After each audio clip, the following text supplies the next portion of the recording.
orang anemia ini harus difahami bahwa anemia yang dimaksud bukan anemia yang hanya termasuk orang-orang yang selalu mengalami kurang darah. Nah, tapi kalau defisiensi C misalnya orang mengalami perdarahan, ya, kurang darah banyak, maka ini hati-hati dipijat refleksi. Lalu apa terapinya pada kasus-kasus orang yang kekurangan darah? Tonik darah. Berikan dia suplemen untuk menambah darah dulu.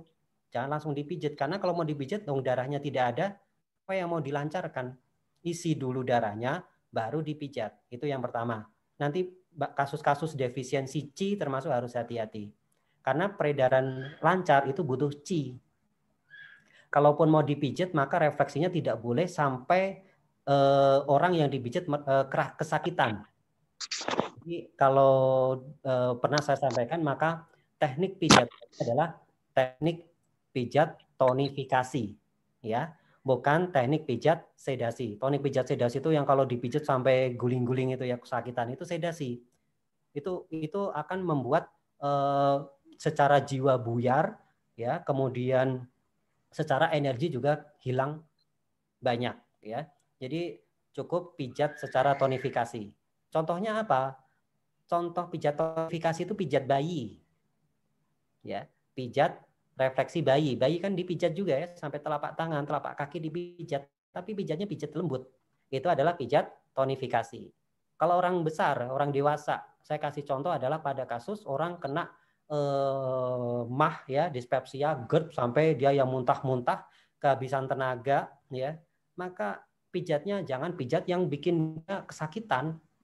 Itu salah, nanti dia semakin parah nanti.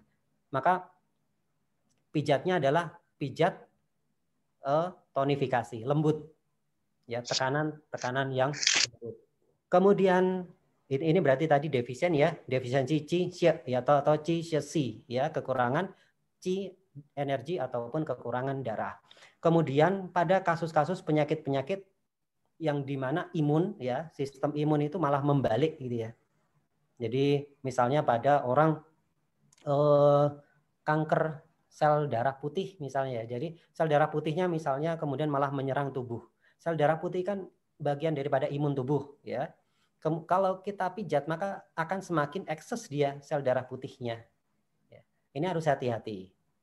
Kemudian pada kasus orang yang baru saja menjalani transplantasi organ misalnya, entah ginjal, jantung ataupun apa, atau liver misalnya, maka harus hati-hati karena ketika manusia itu dimasuki organ asing,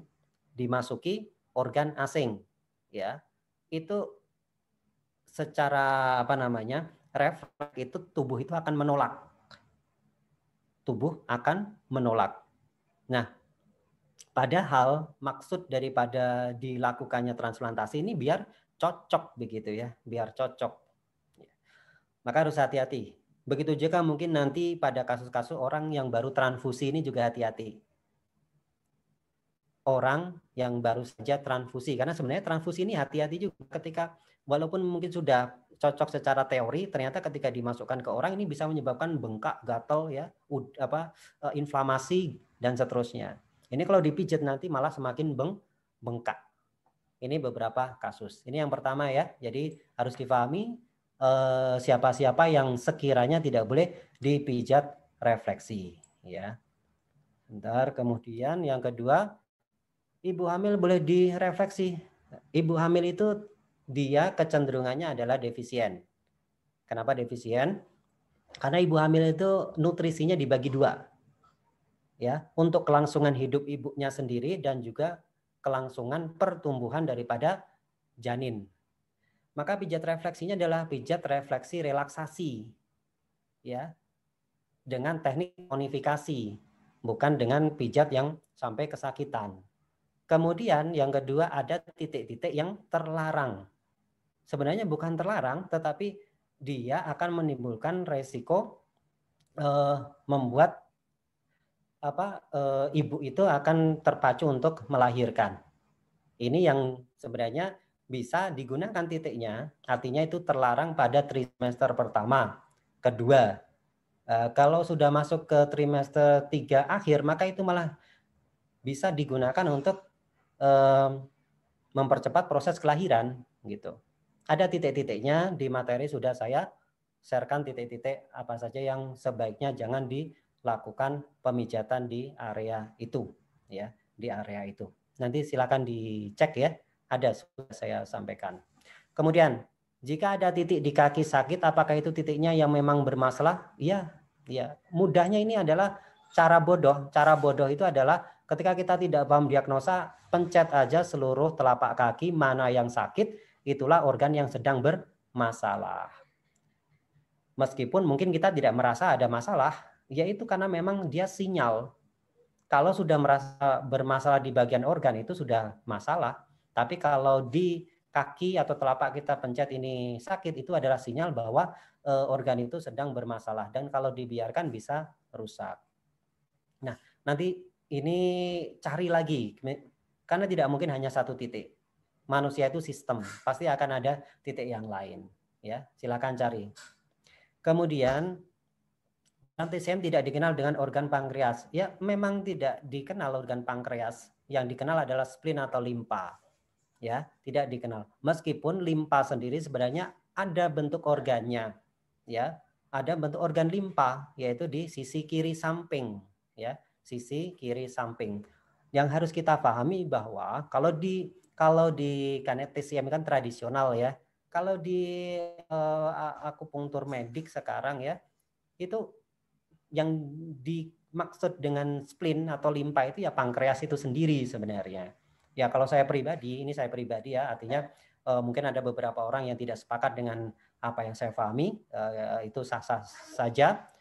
Jadi saya anggap limpa itu ada, ya, tetapi dia punya tanggung jawab yang banyak.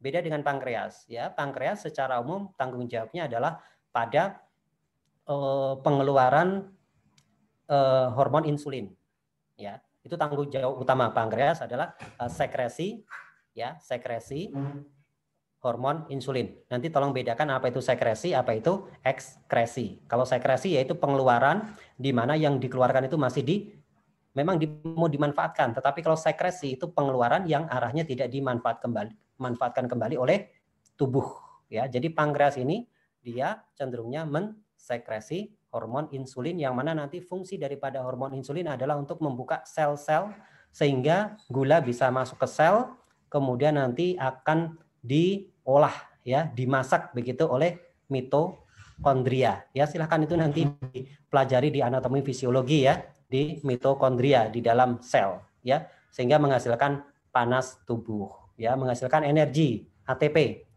adenosin trifosfat dan seterusnya, gitu. Sehingga pankreas ini kalau yang saya pahami adalah merupakan salah satu bagian daripada tanggung jawab limpa. Maka orang yang bermasalah pankreas pasti bermasalah juga limpa. Ya, pasti bermasalah juga limpa. Tapi orang yang bermasalah limpa belum tentu pankreasnya bermasalah. Dan itu sudah saya temukan kasus banyak bahwa tidak semua orang yang limpa lemah pasti pankreasnya lemah, tidak. Ada juga yang ternyata dia menyerangnya ke bagian usus. BAB-nya jadi tidak tuntas. Kalau perempuan dia menyerang ke area indung telur. Ya. Kemudian terjadilah ya namanya ada kista, ada miom, kemudian ada polikistik ya. Kemudian ada juga yang menyerang jantung, ada juga yang menyerang paru. Makanya nanti kasus-kasus usus buntu ternyata merupakan kelemahan limpa paru. Oke.